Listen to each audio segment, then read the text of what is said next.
जय जिजाऊ. सध्या महाराष्ट्रामध्ये एक अस्वस्थ परिस्थिती आहे.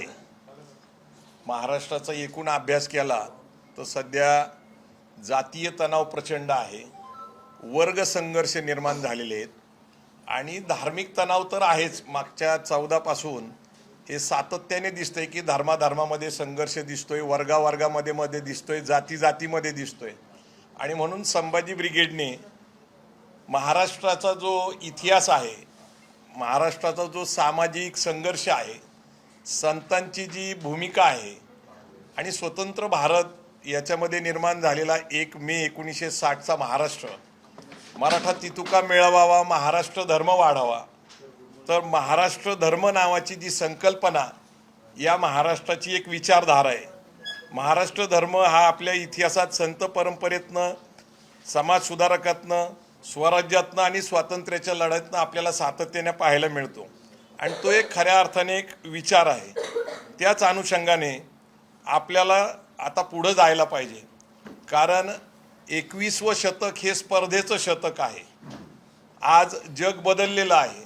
अशा परिस्थितीमध्ये समाजामध्ये जे तेढ निर्माण झाले, आता isakal.com आहे देशातील नंबर 1 ची मराठी न्यूज वेबसाईट.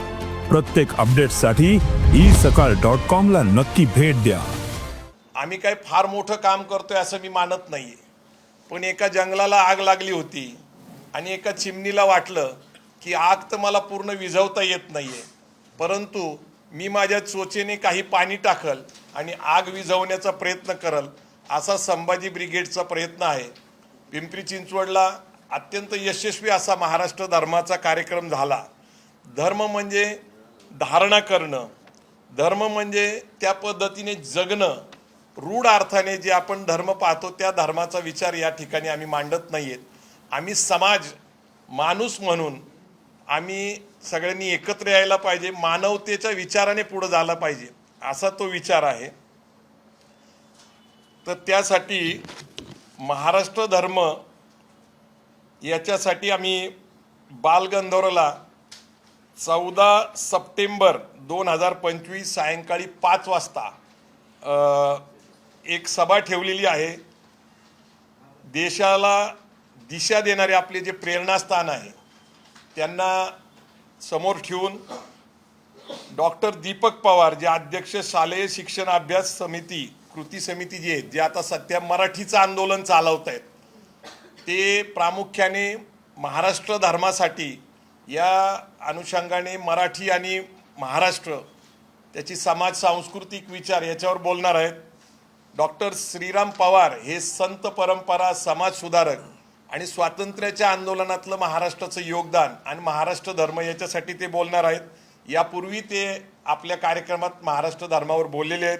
डॉक्टर प्रकाश पवार हे सामाजिक आणि राजकीय महाराष्ट्राची जी परिस्थिती आहे त्याच्यावर बोलणार आहेत. आणि या कार्यक्रमामध्ये डॉक्टर बाबा आढाव यांचे अनुयायी नितीन पवार, जे सरचिटणीस आहे रिक्षा पंचायत समिती याचे जे ते प्रमुख आहेत, हमाल पंचायत वगैरे बाबा आढावांबरोबर काम करत आहेत, तर त्यांचा एक सत्कार आम्ही ठेवलेला आहे त्यांच्या समाजकार्यासाठी.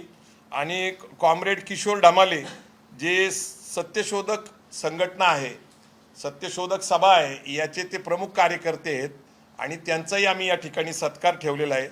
प्रामुख्याने महाराष्ट्रामध्ये निर्माण झालेली अस्वस्थता आणि सामाजिक टोकदार जो झालेला आहे, म्हणजे आपण इतके आता अस्वस्थ आहे की कुणी काही बोललं तरी समाजामध्ये एक प्रतिक्रिया निर्माण होती. प्रचार प्रसार माध्यमातून आम्ही सातत्याने बघतोय की अत्यंत टोकदार पद्धतीने मांडणी होती. याचा परिणाम समाजामध्ये काय होतोय याचा नेते विचार करत नाहीये. आणि म्हणून सर्व समावेशक समाजाला एकत्र करण्यासाठी महाराष्ट्र धर्मासाठी हा कार्यक्रम आम्ही महाराष्ट्रभर प्रत्येक जिल्ह्यात घेऊन जात आहोत आणि याला आम्हाला आता चांगला प्रतिसाद मिळत आहे.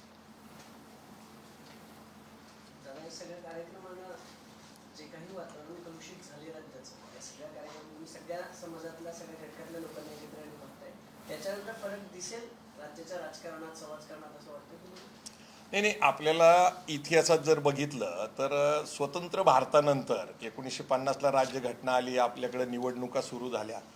आपल्याकडे बॉम्बे स्टेट होतं, म्हणजे गुजरातचा भाग आणि महाराष्ट्र चा जो पश्चिम महाराष्ट्र कोकण असं एकत्र होता.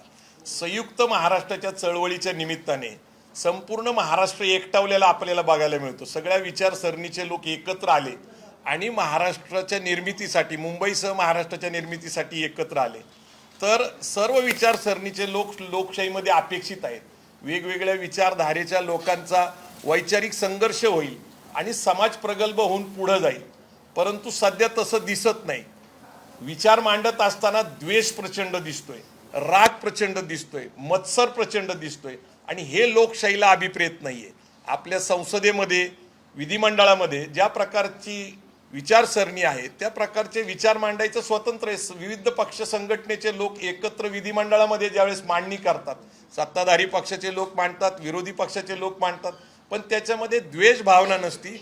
समाजाला प्रगल्भ आणि पुढे नेण्यासाठी हा विचार असतो. आत्ता सध्या जो द्वेष पसरवला जातो त्याच्यामध्ये बदल होण्यासाठी मला एक उदाहरण सांगायचं आहे की ज्यावेळेस पश्चिम महाराष्ट्रामध्ये सहकार चळवळीने विकास केला त्यावेळेस विदर्भामध्ये, मराठवाड्यामध्ये अनुशेष मागं राहिला म्हणून आंदोलनं सुरू झाली आणि मग वैज्ञानिक विकास महामंडळ आलं. म्हणजे पश्चिम महाराष्ट्राचं आलं, कोकणाचं आलं, विदर्भाचं आलं, मराठवाड्याचं, खानदेशचं आणि विकास महामंडळाच्या माध्यमातून प्रादेशिक अस्मिता तयार करून जर विकास झाला पाहिजे आणि महाराष्ट्र सरकारने तसा निर्णय घेऊन वैज्ञानिक विकास महामंडळ तयार करून त्यातनं विकास साधायचा प्रयत्न केला. सध्या काय झालंय की एक विशिष्ट आरक्षण हेच विकासाचं मॉडेल आहे असं समोर ठेवून एक समाजकारण बिघडवून राजकारण केलं जातंय. सध्या मराठा विरुद्ध ओबीसी हा जो संघर्ष उभा राहिलाय त्याच्यात मला अधिक स्पष्टतेने बोलायचं जर म्हटलं तर महाराष्ट्रात आरक्षण प्रत्यक्ष लागू झालं 1994ला. त्याच्यामध्ये साधारणपणे 180 जाती होत्या ओबीसीमध्ये. हळूहळू त्या आता 400च्या आसपास जाती गेलेल्या आहेत. ओबीसी वर्गामधून आरक्षण मिळालं पाहिजे असं मराठा समाजाची मागणी आहे आणि ती रास्त आहे. कारण कुणबी आणि मराठा एकच असल्याचा आजपर्यंत आम्ही अनेक पुरावे दिलेत आणि अनेक प्रकारे ती मांडणी केलेली आहे. परंतु ओबीसी वर्गातून जो संघर्ष उभा केला जातोय आणि मराठा समाजाच्या नेत्यांकडून जे बोललं जाते किंवा ओबीसी समाजाच्या नेत्यांकडून जे बोललं जाते त्यामुळं सामाजिक वातावरण बिघडलेलं आहे. प्रत्येकाला आपला हक्क सरकारकडे मागणं, सरकारनी न्यायी भूमिका करून देणं आणि जर आपल्याला पटलं नसेल तर आपल्याला न्यायपालिकेमध्ये जाऊन त्याच्या विरोधात लढता येतं आणि आत्तापर्यंत तसं झालेलं आहे. म्हणजे अगदी पृथ्वीराज चव्हाणांच्या काळामध्ये ESBC आलं, त्याला आव्हान दिलं गेलं, ते रद्द झालं. नंतर देवेंद्र फडणवीसांनी SEBC केलं, ते रद्द झालं. नव्याने परत SEBC आलं. तर हा सामाजिक संदर्भ प्रगल्भतेने चालू राहील. म्हणून जाती जातीमध्ये आणि वर्गावर्गामध्ये संघर्ष आणि द्वेष पसरवणं काही बरोबर नाही. मला आशा आहे की आम्ही महाराष्ट्र धर्माच्या निमित्ताने संतांचे जे विचार आहेत, संत तुकाराम महाराज, संत ज्ञानेश्वर महाराज, संत गाडगे महाराज आणि नंतर आपल्या महाराष्ट्राची जी परंपरा आहे शिवराय फुलेशाह आंबेडकरांची, हे विचार मांडून समाजामध्ये एक शांततेचं, संयमाचं आणि चांगलं वातावरण तयार करायचं. मला सरकारला काही प्रश्न विचारायचे आहेत. ते प्रश्न असे आहेत की सध्या सरकारने एक लाडकी बहीण योजना चालू केली, त्यातनं 42,000 कोटी रुपये वाटले. सरकार पुढे एक प्रश्न आहे की नेमकं आरक्षण का मागितलं जातं? तर आरक्षण या कारणाने मागितलं जातं की शिक्षण महागलेलं आहे. म्हणजे खाजगीकरणातनं जर तुम्हाला ॲडमिशन मिळालं खाजगी शिक्षण संस्थेमध्ये तर फी काही लाखात आहे आणि सरकारी इंजिनिअरिंग कॉलेज असेल, मेडिकल कॉलेज असेल तर त्याच्यामध्ये काही हजारात आहे. तर फीची तफावत आहे. तर खाजगी आणि सरकारी या फीची तफावत ही अगदी शाळा कॉलेजपासून जर बघितली तर ती आहे. तर एक आपल्याकडे कोठारी समिती नेमली होती, तिने सांगितलं होतं सरकारला की शिक्षणाचं बजेट 6% करा आणि जेणेकरून सगळ्यांना परवडणारं शिक्षण, दर्जेदार शिक्षण मिळेल. परंतु सध्या गंमत अशी आहे की शिक्षणासाठी जे लोक लायक आहेत त्यांना ॲडमिशन मिळत नाही आहे आणि त्यांना फी परवडत नाही. म्हणजे महागलेलं शिक्षण ही एक समस्या आहे. दुसरीकडे केंद्र सरकार, महाराष्ट्र सरकार सांगतं की बेरोजगारी वाढलेली, ती जवळपास 40%च्या वर आहे. आणि सगळंच आपण जर बघितलं तर भारत स्वतंत्र झाला त्यावेळेस आपल्या लोकसंख्येचा जर आकडा पाहिला तर 35 कोटी होता. त्यावेळेस केंद्राकडे नोकऱ्या होत्या 41 लाख. आजही किती आहेत? 41 लाख. लोकसंख्या झाली 142 कोटी. महाराष्ट्राकडं आज नोकऱ्या आहेत 19 लाख. अगदी तुम्ही काल परवापर्यंत जर आंदोलनं बघितली तर कंत्राटी पद्धतीने जी शिक्षक भरती झाली विनो अनुदानित त्यांचं आहे, आरोग्य सेविकाचं आहे, अंगणवाडीचं आहे. आणि सरकारच्या नोकरीच्या आशेने 3ऱ्या आणि 4थ्या वर्गामधले कंत्राटी पद्धतीने नोकऱ्या भरती जातात. म्हणजे सरकार भरती करत नाही. आज महाराष्ट्र सरकारकडे गेली 2-3 वर्ष 78,000 पदं भरतो असं घोषणा केली जाते, पण भरली जात नाही. आणि केंद्र सरकारकडं 9,82,000 पदं रिक्त आहेत. म्हणजे केंद्र सरकारकडं 9,82,000 पदं रिक्त आहेत. सरकारी नोकरीची भरती होत नाहीये. महाराष्ट्र सरकारकडे 78,000 भरती आहे, पण ती भरती केली जात नाहीये. एकीकडे बेरोजगारी आहे, सरकारकडं नोकऱ्या उपलब्ध होत नाही आणि जागतिकीकरण, खाजगीकरण, उदारीकरणानंतर महाराष्ट्र आणि केंद्राच्या सरकारमधल्या नोकऱ्या कमी झालेल्या आहेत. तर मला असं वाटतं की सरकारने आरक्षणाव्यतिरिक्त सत्य बोललं पाहिजे की नेमकी खरी परिस्थिती काय आहे.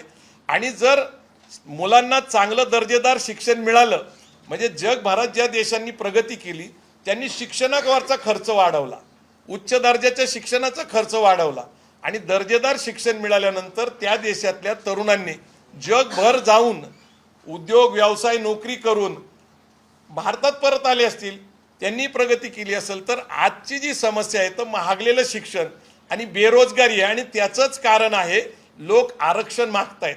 त्यामुळं सरकारने सत्य सांगितलं पाहिजे. आणि मला असं वाटतं की सरकारला हे करणं शक्य आहे. याच्यासाठी घटनेत दुरुस्तीची गरज नाही आहे, नवीन कायदा करण्याची गरज नाही. हे प्राथमिक गरज आहे. आणि जगभरामध्ये जे साम्यवादी देश आहे तिथं आरोग्य आणि शिक्षण हे सरकारी सेवा योजनामध्ये येतं. आपल्याकडं आता ते खाजगीकरणानंतर त्याला उद्योगाचा दर्जा मिळालेला आहे. म्हणजे शिक्षण हा व्यवसायाचा भाग झाला, आरोग्य हा व्यवसायाचा भाग झाला. तर याची पुनर्मांडणी झाली पाहिजे.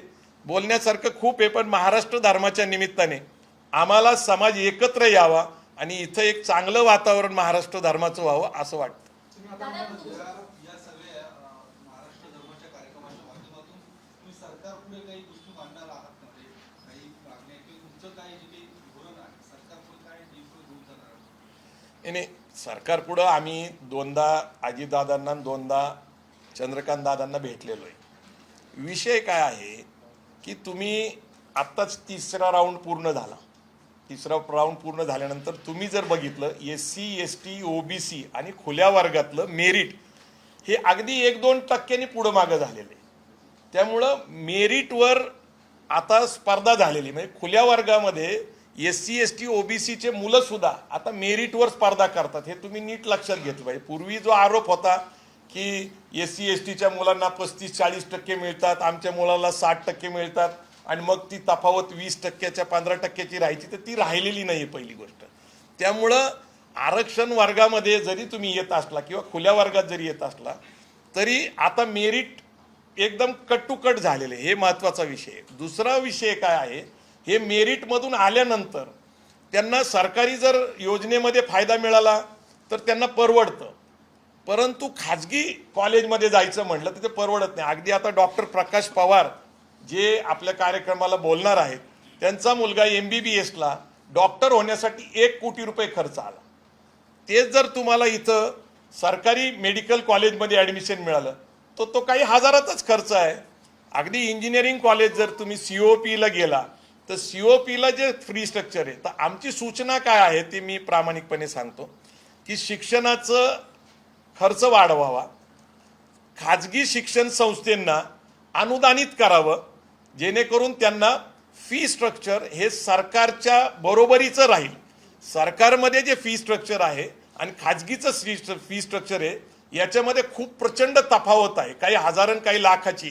तर ते फी स्ट्रक्चर जर आपण एक समान आणू शकलो सरकारचं आणि खाजगीचं, आणि खाजगी संस्थांना अनुदानित केलं, म्हणजे त्यांना लागणारा चालवण्यासाठी खर्च जर देऊ शकलो तर हा जो मूळ संघर्ष आहे शिक्षणातला प्रवेशाचा तो संपतो.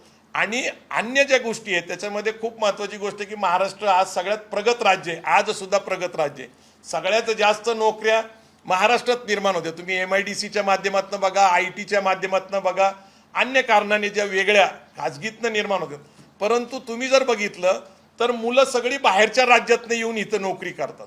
म्हणजे इथं प्रगती होतीये, परंतु इथल्याच मुलांना नोकरीत संधी मिळत नाही. पूर्वीपासून एक महाराष्ट्रामध्ये मागणी आहे की महाराष्ट्रामध्ये जन्मलेल्या 80% नोकऱ्या ह्या महाराष्ट्रात जन्मलेल्या माणसाला मिळाव्यात, अशी एक मागणी आहे पूर्वीपासून. म्हणजे स्थानिक रोजगार हा एक प्रश्न आहे, तर तो एक करणं गरजेचं आहे.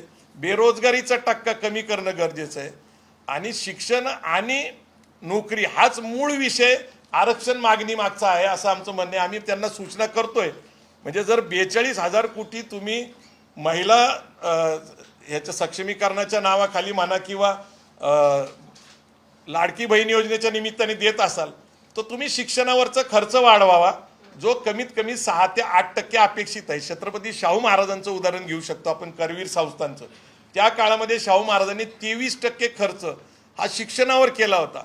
आजही महाराष्ट्रामध्ये तुम्ही बघितलं तर दरडोई उत्पन्नामध्ये आणि प्रगतीमध्ये कोल्हापूर 1 नंबरवर आहे. त्याचं कारण सामाजिकदृष्ट्या, शैक्षणिकदृष्ट्या जी पेरणी शाहू महाराजांनी केली त्याचा आज रिझल्ट आहे.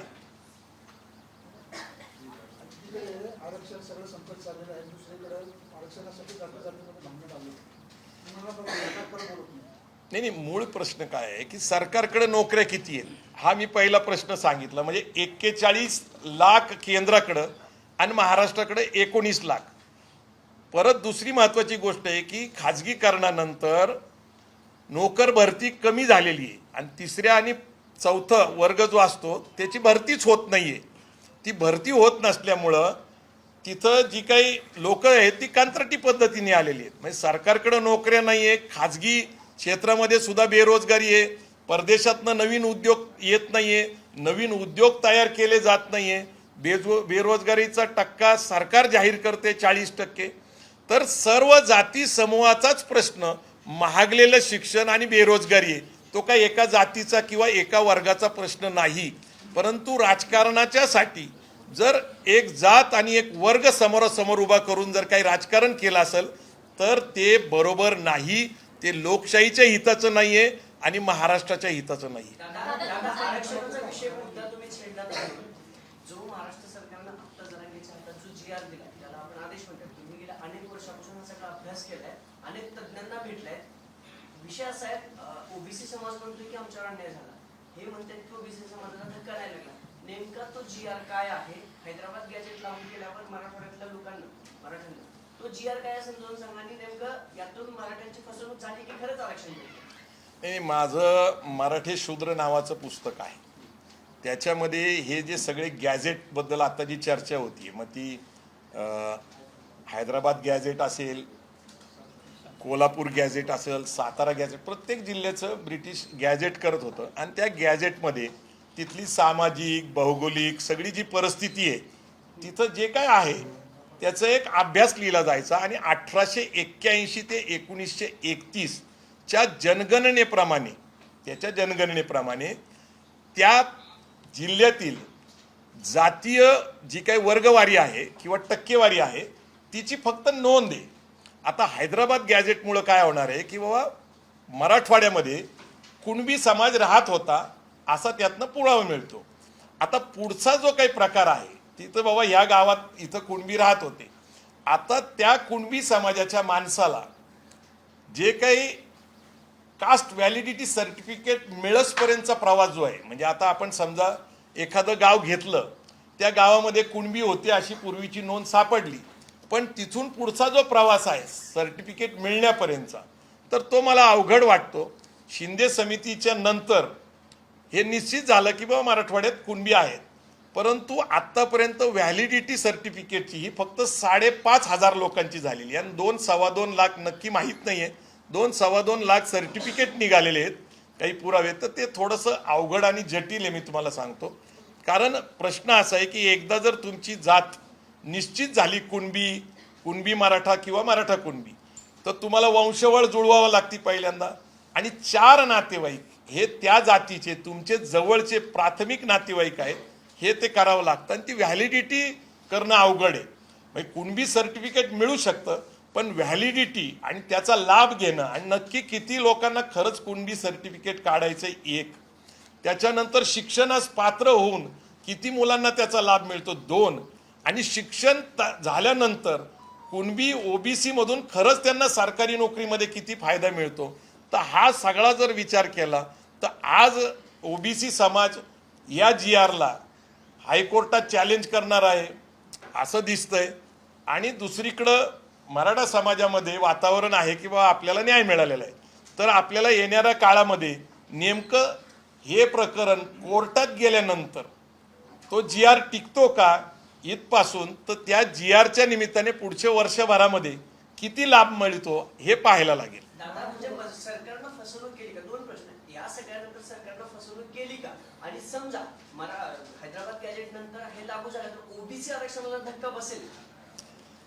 मूळ प्रश्न काय मी तुम्हाला सांगू का, सरकारचं जे धोरण आहे आरक्षणाबद्दल त्याला एक मर्यादा आहे. सरकारने प्रथम सत्य मान्य केलं पाहिजे. आरक्षण का मागितलं जातं ह्याच्यावर आपण विचार केला पाहिजे. आणि ते मी अत्यंत मगासपासून सातत्याने सांगतोय की शिक्षण महागलेलं असल्यामुळं आपण आरक्षणाच्या वर्गात जर गेलो, ओबीसी झालो, SC झालो, ST झालो, तर आपल्याला आरक्षणामुळं माफक दरामध्ये दर्जेदार शिक्षण मिळेल ही अपेक्षा आहे समाजाची. आणि मग आपण शिकलो तर सरकारी नोकरी लागल. खाजगीकरणात अजून आरक्षण आलेलं नाहीये, त्यामुळे सरकारी नोकरी लागल या 2च अपेक्षा आहेत समाजाच्या. आणि समाजाला सत्य सांगितलं पाहिजे. त्यातलं एक उपाय जे ते शिक्षणाचं बजेट वाढवणं आणि दर्जेदार उत्तम शिक्षण माफक दरात देणं ही गोष्ट आहे. आरक्षणाच्या निमित्ताने सर्वांचं समाधान होईल अशी परिस्थिती नाही. सरकारचं डोकं ठिकाण्यावर नाही असं माझं मत आहे. कारण सरकारने पूर्ण एकूण आरक्षणावर स्पष्ट भूमिका घेणं गरजेचं आहे. आणि सरकारने सांगितलं पाहिजे किंवा त्यांच्या मर्यादा काय आहेत. सातत्याने उभा राहणारं मागच्या 35 वर्षामध्ये, मी तर जवळपास 30 वर्ष सातत्याने याच्यात काम करतोय. मराठी शूद्र नावाचं पुस्तक लिहिलं, आरक्षण नावाचं पुस्तक लिहिलं, त्याच्यानंतर गायकवाड आयोगाबरोबर काम केलं. तुम्हाला आश्चर्य वाटेल की सारथी संस्था ही सरकारने स्थापन केली. तर सारथीमध्ये लाभधारक कोण आहेत? मराठा जात आहे, कुणबी जात आहे आणि त्याच्या उपजाती मराठा आणि कुणबी. म्हणजे सरकार एकीकडे सारथी संस्थेचा लाभ देत असताना कुणबी मराठा कुणबी मराठ्यांना त्याचा लाभ देते. म्हणजे सरकारला कुणबी मराठा एक असल्याचं मान्य आहे. दुसरं, अण्णासाहेब पाटील आर्थिक विकास महामंडळ याच्यामध्ये कुणाला लाभ मिळतो तर तिथेही नियम आहे. मराठा कुणबी या 2 जाती आणि उपजाती म्हणून मराठा कुणबी मराठा. म्हणजे सरकारच्या 2 जातींमध्ये मराठा कुणबी मराठा आरक्षणाच्या बरोबरच या 2 संस्थेमध्ये लाभ मिळतो. गायकवाड आयोगाने जो अहवाल दिला होता त्या अहवालाला सुप्रीम कोर्टाने नाकारलं, बरोबर आहे. हे नाकारल्यानंतर परत देवेंद्र फडणवीस सरकारने नव्याने ACBC वर्ग तयार केला. ACBC वर्गाचा अर्थ काय? Socially educationally backward class. सरकार काय म्हणतं 10% मराठा समाजाला ACBC जे काही त्यांच्या अधिकारात नाहीये ते टिकणार नाही. हा तर पुढचा मोठा गोंधळ आहे. पूर्वी 2 वेळा ESBC ACBC रद्द झालेलं आहे. त्यामुळं ज्यांना शिक्षणास पात्र म्हणून मिळालेले ॲडमिशन त्यांना नंतर फी भरायला लागल्या आणि ज्यांना नोकऱ्या लागल्या त्यांच्या नोकऱ्या लटकत राहिल्या. कारण SC ST OBCचा कोटा भरलेला होता.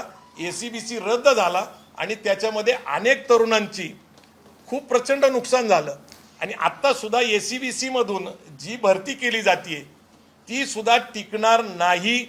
सरकार एकीकडं मराठा समाजाला OBCचं status socially educationally backward class म्हणून देतं, परंतु मराठा समाजाचा OBC मध्ये सरसकट समावेश करत नाही.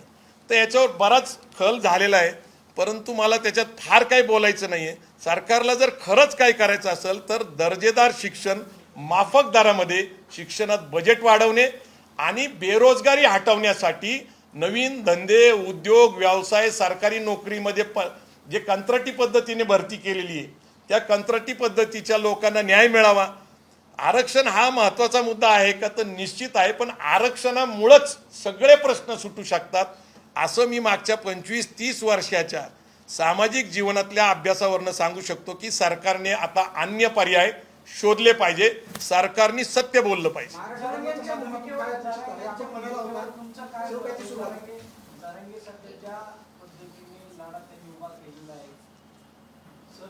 पाहिजे नाही पाहिजे याच्यावर तुमची भूमिका काय, प्रवीण गायकवाड म्हणून भूमिका काय? नाही, मुळात काय होतं की 1 जून 2004ला खत्री कमिशनचा जो निर्णय आला त्याच्या 83व्या जातमध्ये कुणबीमध्ये मराठा कुणबी मराठा समावेश करण्यात आला. तर मराठा ही जात ओबीसी तशी पण गेलेली आहे. तुम्ही जर नीट बघितलं, तांत्रिकदृष्ट्या बघितलं तर मराठा कुणबी मराठा असं ज्यावेळेस म्हटलं वाईस वर्षा उलट सुलट, तर मराठा आणि कुणबी ही ज्यावेळेस जात त्याच्यात गेलेली आहे. पण आता सरसकटसाठी आम्ही तो लढा दिलेला आहे. 2004ला निर्णय आला त्यावेळेसपासून आम्ही बरे झाले देवा कुणबी केलो नावाचा एक कार्यक्रम घेऊन महाराष्ट्रात गेलो होतो. महाराष्ट्रामध्ये प्रबोधन केलं. मराठा समाज मागासवर्गीय म्हणून एक व्याख्यानाचा विषय घेऊन महाराष्ट्रात गेलो होतो. ती जागृती झाली, परंतु सामाजिक अस्वस्थता सामाजिक परिस्थिती लक्षात घेता मराठा समाजाने मागासले पण सिद्ध जरी केलं तरी ओबीसीमध्ये एवढा मोठा समावेश घालण्यासाठी कुठलंही सरकार तयार होऊ शकत नाही. म्हणजे एकदा मी न्यायमूर्ती PB सावंत सरांना भेटलो होतो, जे त्या काळामध्ये इंदिरा साहनी विरुद्ध भारत सरकारमध्ये सुप्रीम कोर्टाचे जज होते.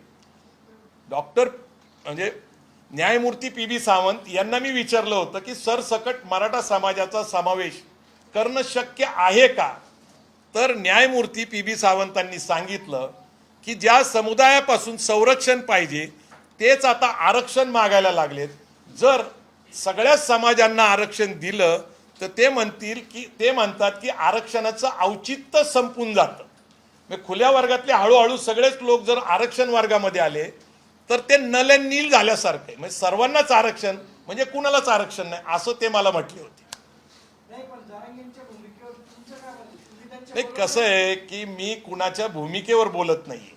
मी एक अभ्यास केलेला आहे. माझा 25-30 वर्षाचा अभ्यास आहे. मी पुस्तकं लिहिलेली आहेत आणि माझ्या पुस्तकांच्या अभ्यासाच्या आधारावर मी सरकारबरोबर भूमिका घेतलेली आहे. माझी एक स्वतंत्र भूमिका आहे आणि ती मांडण्याचा मला स्वतंत्र अधिकार आहे. त्यांच्या भूमिकेत नाही, मी कुणाच्या भूमिकेवर काही मांडत नाहीये. मी सरकारच्या भूमिकेवर भूमिका मांडतोय. त्यांची भूमिका चुकीची आहे का म्हणजे मागल्या जातात? नाही, मला मी कुणाच्या प्रश्नावर उत्तर द्यायचं काही कारणच नाही ना. माझी भूमिका सरकारच्या बाबतीत आहे. मी अत्यंत स्पष्ट केलं की शिक्षण महागल्यामुळे एक समस्या आहे आणि बेरोजगारी ही एक समस्या आहे. तर या समस्येवर आरक्षणच फक्त उत्तर आहे असं मला वाटत नाही. अन्य मार्ग शोधले. त्यांची मागणी योग्य आहे किंवा योग्य आहे? नाही, मी माझी भूमिका मांडलेली आहे ना. मी न्यायमूर्ती PB सावंतांची भूमिका आपल्या सगळ्यांना सांगितली की सर्वांनाच आरक्षण म्हणजे आरक्षण संपलेच जमाय.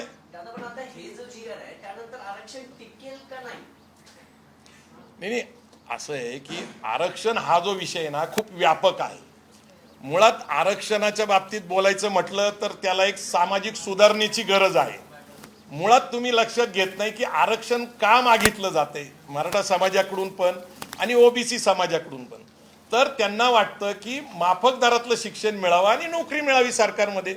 आता सरकार नोकर भरती करत नाही आणि खाजगीकरणामुळे नोकऱ्या कमी झाल्यात. म्हणजे सरकारच्या नोकरीचा लाभ होणाऱ्यांची संख्या कमी आहे आणि महागलेलं शिक्षण. मुळात समस्या वेगळी आहे आणि त्याच्या मागणीचा जो मार्ग आहे तर सगळ्यांना असं वाटतं की शाश्वत आहे आरक्षण आणि त्या मार्गातनं न्याय मिळेल. परंतु तो एकच मार्ग आहे असं नाही. मी तुम्हाला मगाशी जे सांगितलं की मेरिट जर बघितलं तर 1-2% गेलेले.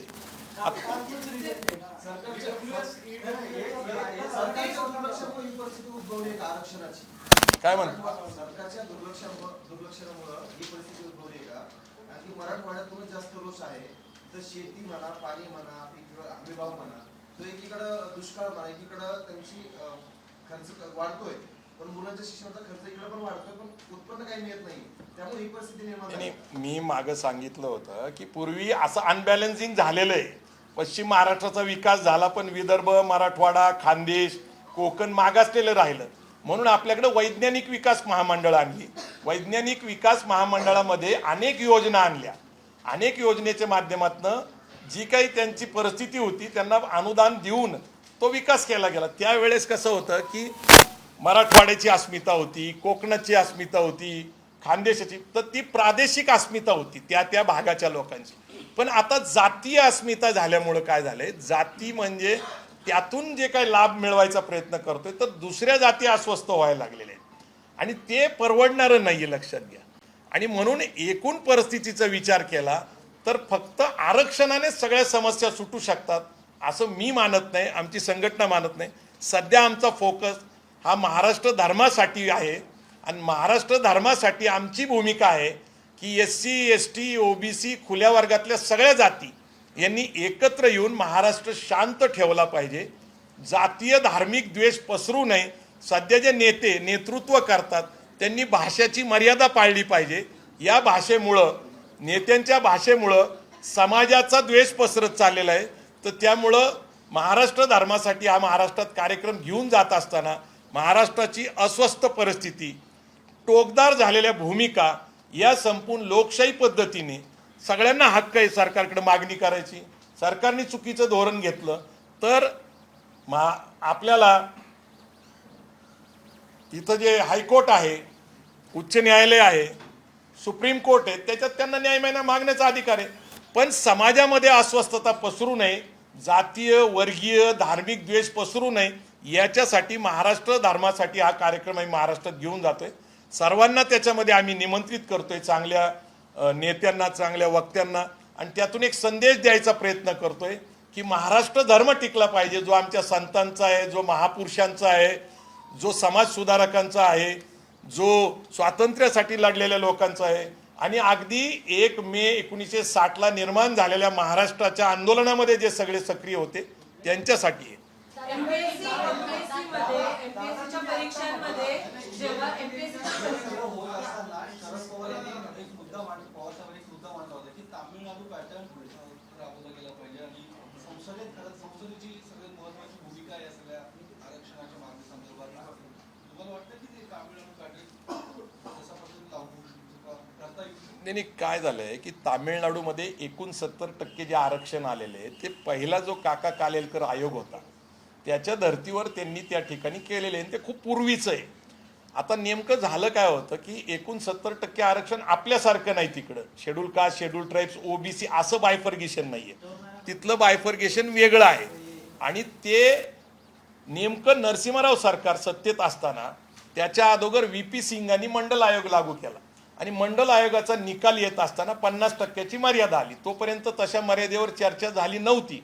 त्यालाही ज्यावेळेस घटना समितीमध्ये डॉक्टर बाबासाहेब आंबेडकरांनी भूमिका मांडताना सांगितलं होतं की आरक्षण हे अपवाद आहे, समता हा नियम आहे आणि नियमापेक्षा अपवाद मोठा असू शकत नाही, म्हणून आरक्षण हे एकूण 50.5% असलं पाहिजे. हे इंदिरा साहनी विरुद्ध भारत सरकारमध्ये सुप्रीम कोर्टाने 50%ची मर्यादा निश्चित केली. VP सिंगचं सरकार गेलं, नरसिंहरावचं सरकार आलं. 1994ला मंडल कमिशनचा निकाल आला, इंदिरा साहनी विरुद्ध भारत सरकारचा निकाल आला, त्यात 50%ची मर्यादा आली. त्यावेळेस जयललिताचा पाठिंबा हा नरसिंहराव सरकारला होता. नरसिंहराव सरकार अल्पमतात होतं आणि अल्पमतात असल्यामुळं इंदिरा गांधींनी एक कायदा केला होता 9th शेड्यूल. 9th शेड्यूलचा अर्थ असा आहे की जे धोरण सरकार घेईल, कायदा करेल, त्याला हायकोर्टात, सुप्रीम कोर्टात चॅलेंज करता येणार नाही. मुख्यतः तो जमीन मिळवण्यासाठी, म्हणजे ज्यावेळेस जमीन अधिग्रहण करायचं असायचं रस्त्यासाठी, विकासासाठी, म्हणजे धरणं असतील, MIDC असेल, तर ती अडचण होती आणि म्हणून 9th शेड्यूल तयार केलं होतं. तर त्याच्यामध्ये नरसिंहरावनी त्याला प्रोटेक्शन दिलं 9th शेड्यूलला. सध्या सुप्रीम कोर्टामध्ये 9th शेड्यूल पण चॅलेंज्ड आहे आणि तामिळनाडूचं 50%पेक्षा वर 69% आरक्षण सुद्धा म्हणजे चॅलेंज आहे. पण अजून सुप्रीम कोर्टाचे दोन्ही विषयाचे निर्णय आलेले नाही. 50%ची मर्यादा ही घटनेतनं कशी येते हे सुप्रीम कोर्टाने अधोरेखित केल्यामुळं अगदी केंद्र सरकारने ठरवलं तरी 50%च्या वर सामाजिक मागासलेपणाचं आरक्षण जाऊ शकत नाही. तामिळनाडूचा अपवाद आहे पण सुप्रीम कोर्टात चॅलेंज आहे. म्हणूनच केंद्र सरकारने EWS आरक्षण हे वर्गवारीमध्ये नेलं. It is a class. Economical weaker section आहे. तर इकॉनॉमिकल वीकर सेक्शनमध्ये प्रोटेक्शन आहे मराठा समाजाला EWS मध्ये. त्याचं कारण SC ST OBCचे लोक EWS मध्ये सामाजिक मागासलेपणाच्या आधारावर येऊ शकत नाही. म्हणून SC-BCचं आरक्षण 10% लागू केल्यानंतर मराठा समाजाचं EWSचं आरक्षण महाराष्ट्र सरकारने थांबवलेलं आहे. आणि हा एक मराठा समाजावर मोठा अन्याय झालेला आहे. ज्या वेळेस SC-BC हे हायकोर्टात स्क्रॅच होईल, होणारच आहे, कारण त्याला कुठलाही घटनात्मक आधार नाही आहे, कायदेशीर आधार नाही आहे. ते रद्द होईल त्यावेळेस परत EWS कडे जायला लागेल. पण हे 2-3 वर्ष मराठा समाजाच्या विद्यार्थ्यांवर आणि तरुणांवर महाराष्ट्र सरकारने केलेला अन्याय आहे. दादा म्हणजे एकूणच बोलण्यातनं असं येतं की ते आता आंदोलन झालेलं आहे, त्याचा फायदा नाही, फटका बसलेला आहे. नाही, माझं पहिल्यापासून धोरण असं होतं, ज्या दिवशी EWS लागू झालं, घटनेत दुरुस्ती झाली, सुप्रीम कोर्टामध्ये चॅलेंज झालं, सगळं होऊन ते तालून सुकून सलकून पुढं आलं, तर 10% EWS आरक्षण आणि ज्यांना कुणबी म्हणून OBC मिळतंय आणि ते न्यायी आहे. जर तुम्ही पूर्वी श्रमीचे कुणबी असाल आणि OBCतनं आरक्षण घेतं त्याला काही विरोध असायचं कारण नाही. पण ज्या मराठा समाजाला कुठलंच आरक्षण नव्हतं त्याला घटनात्मक तरतूद करून 10% EWS आरक्षण होतं. तुम्ही बघा, जाट, गुज्जर, पटेल यांची सुद्धा केवढी मोठी आंदोलनं होत होती, ती आता थांबलेली आहे.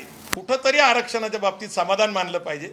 EWSचं 10% आणि ज्यांना कुणबी मिळतं OBC मध्ये ते OBCचं, पण OBC मध्ये सुद्धा मेरिट हाय गेलेलं आहे, EWSचं मेरिट तुलनेत खाली आलेलं आहे आणि EWS मधून कोण फायदा घेतं याचा आता मराठा समाजाने अभ्यास करावा. काल जे निकाल लागला त्यामध्ये ओबीसीचं मेरिट जास्त आणि EWSचं मेरिट कमी होतं. यामुळे तोटा झालाय का मराठ्यांना ओबीसी जाऊन? नाही, EWS बंद केल्यामुळं राज्य सरकारने, आणि ते करावंच लागणार होतं, कारण त्यांना स्वतंत्र 10% आरक्षण सोशली एज्युकेशनली बॅकवर्ड क्लास म्हणून दिलेलं आहे.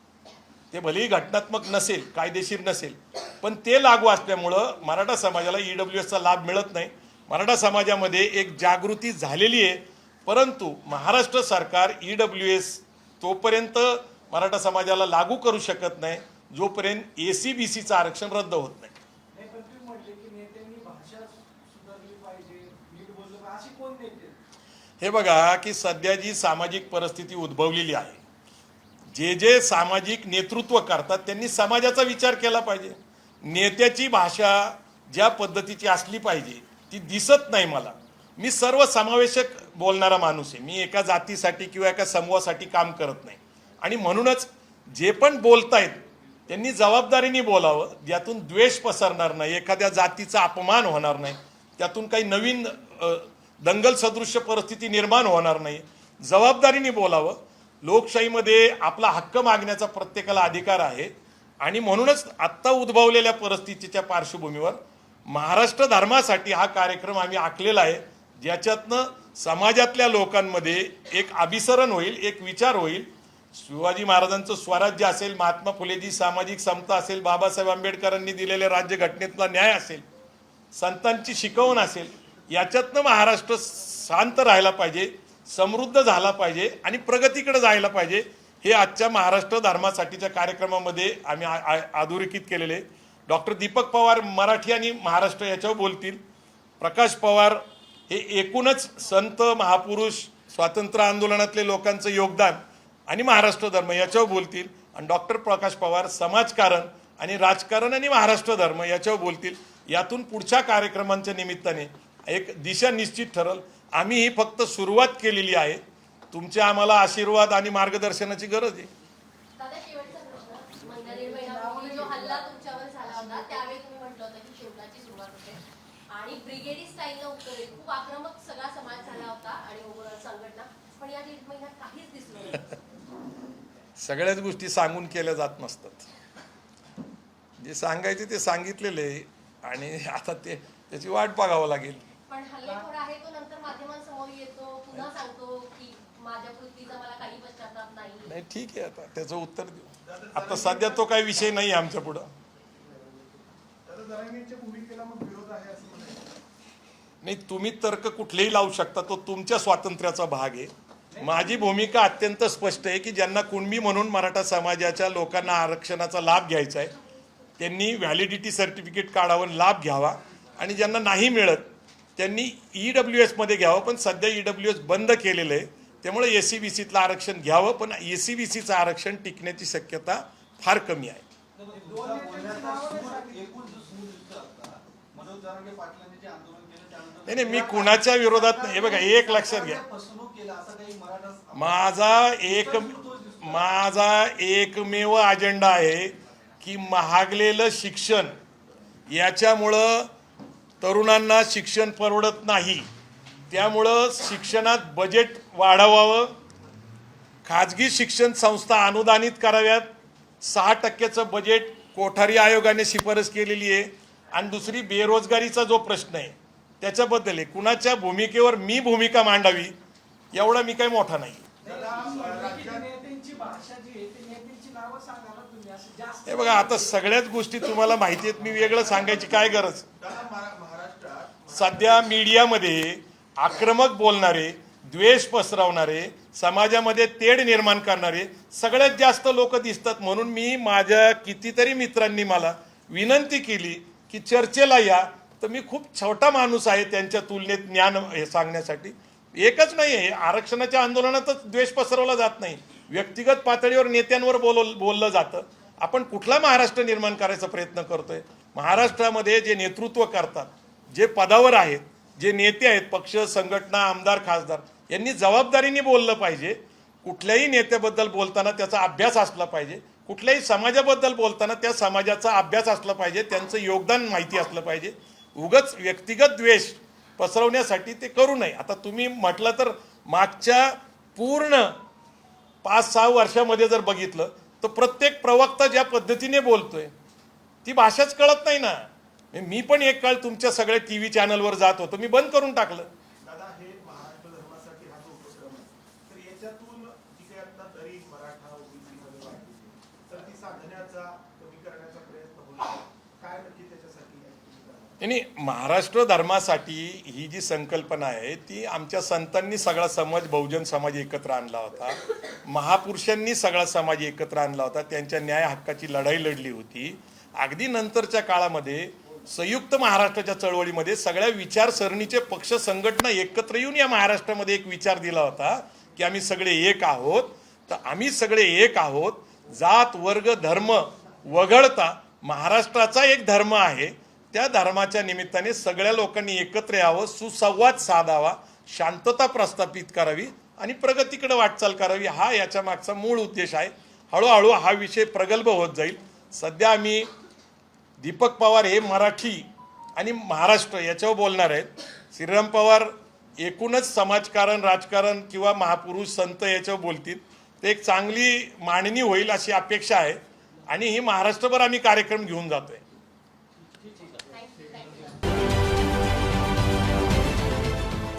देश विदेशातील प्रत्येक घडामोडींचे लाईव्ह अपडेट मिळवण्यासाठी आता साम टीव्हीच्या सर्व सोशल मीडिया प्लॅटफॉर्मला लाईक, फॉलो आणि सबस्क्राईब करा. तसंच सर्व नोटिफिकेशनसाठी बेल आयकॉन प्रेस करायला विसरू नका.